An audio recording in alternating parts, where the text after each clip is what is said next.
Once upon a time, there was a poor woman who lived with her 2 daughters in a small cottage on the edge of the forest. Every day, he went to the forest to gather firewood so he could make a fire at home and keep his family warm. One day, as he was returning home with a bundle of firewood, he spotted a small kitten by the side of the road. It was meowing weakly by the fence, completely wet and exhausted. The woman felt pity for him, so she carefully picked him up, wrapped him in her apron, and took him home. When she arrived at her little house, her 2 daughters ran to meet her.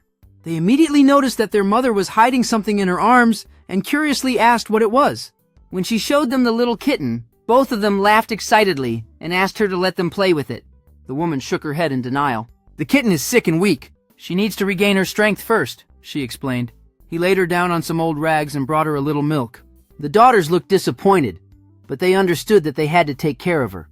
A few days later, the kitten grew stronger, and one morning it disappeared.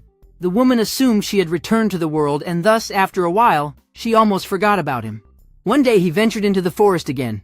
When she returned along the same path, in the place where she had found the kitten, there suddenly stood a beautiful and noble lady, dressed in fine clothes like spider silk. She smiled at him, got closer, and put hairpins in his apron. "These are for your kind heart," said the mysterious lady, and disappeared.